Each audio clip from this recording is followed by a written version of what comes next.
скалата, която има безброй малки дупки и се предполага, че тук са кацали космически кораби. В момента снимам едно лице, което е пазител и обща панорама.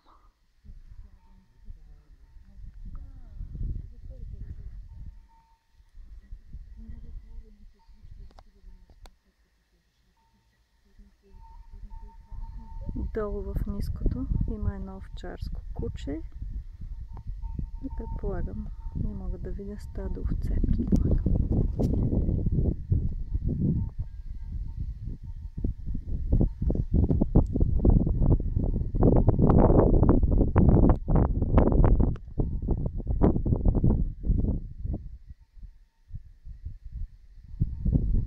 Аз съм се разположила на края на скалата. Ето ги многобройните дупки, резки черти. Аз съм в командната кабина на космическия кораб. Въображаем. Предполага се, че на това място Ной е завързал ковчега си. Поне така ми казаха. Ето, аз съм. Ето, това е носа на космическия кораб с някаква дупка. Никой не знае за какво е била. И стоя плътно на скалата, защото все пак ме е страх.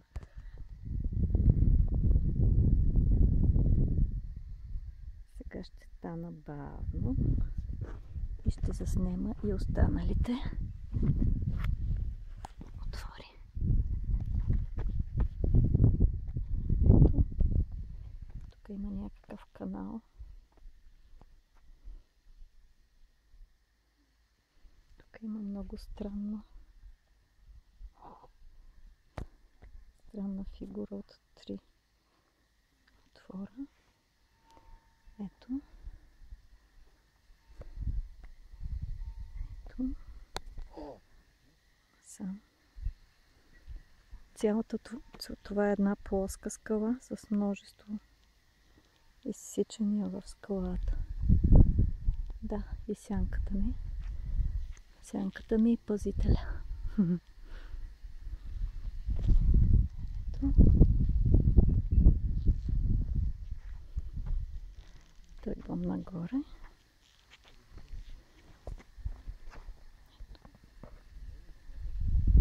Това е много, много, много интересно.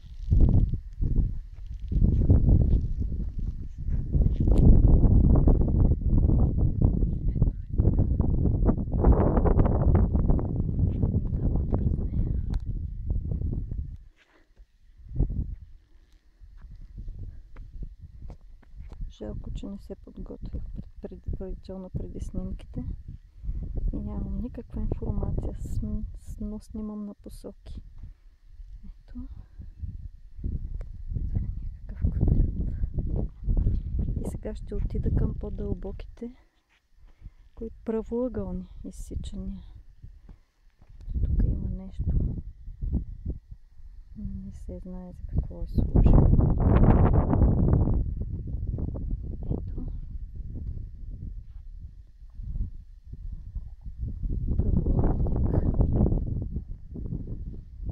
Правоъгълник. Правилни форми. Ето надолу.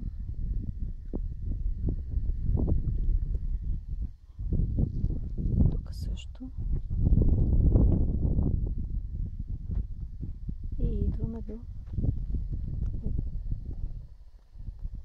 един канал, изсечен в скалата, под който също има правоъгълни форми, изсечени в скалата. И над този улей скалата със същите подобни скални изсечения, предполагам.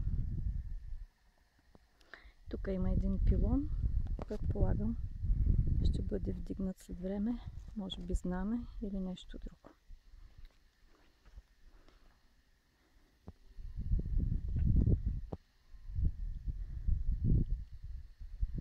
за сега. Времето е прекрасно. Настроението ми също.